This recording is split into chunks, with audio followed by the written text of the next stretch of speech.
Hey, this is Liz J. Simpson, founder of the Big Money Movement, where we help women experts secure 5- and 6-figure corporate clients. And in today's video, I really want to talk to my women experts about getting over imposter syndrome and taking up space as an expert at your craft. Very often, women will come to me and they'll ask me about my journey of really what it looked like for me to get over just my fear, my imposter syndrome, my concerns about inadequacy, and really just take up space as a go-to expert in my field.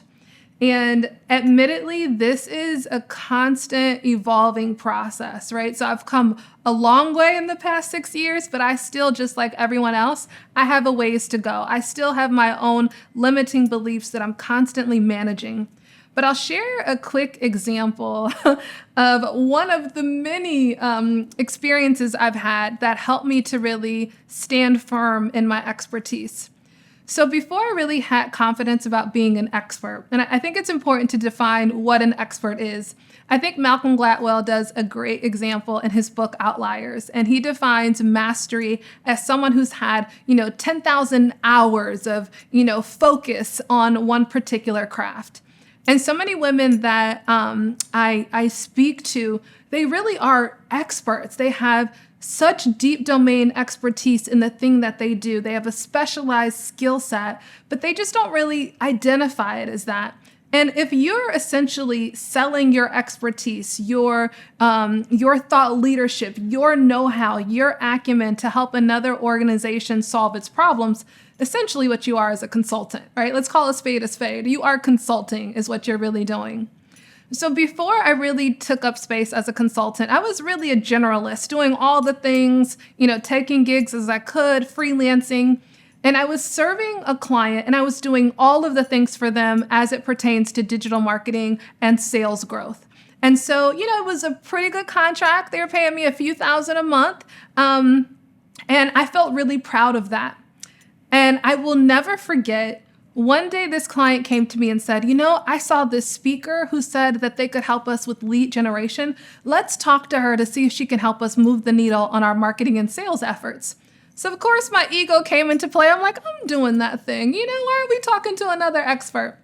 So she brought this woman in, and this woman did a proposal and shared that she would do a fraction of what it was that I was already doing. And she proposed her solution at about $15,000 a month plus a profit share. And what blew my mind is my client was heavily considering the proposal. First and foremost, I was offended because here I was doing all of the things for this client. I had amazing results for them, but they were considering paying someone over 4 times what they were paying me to do a fraction of the work. And the more that I understood that is when my world started opening up to realizing the importance of positioning, standing firm in your expertise, and not being a commodity in the marketplace. And she didn't go with that consultant. What I was able to do was squeeze in, repropose my solution, and talk about how I could better help them with that offering. But that was the beginning of me really understanding that people have budgets to spend. But are you positioned to solve the problem that they have? Are you positioned to give them confidence that you're going to get them results? I want you to ask that for yourself. One of the best ways to overcome those fears is to insert yourself into rooms and to have conversations. The more conversations you have with the marketplace and your buyer, the more confident you will be in your competence and understand how your expertise applies to solve your prospective clients' problems. So I challenge yourself to have more conversations.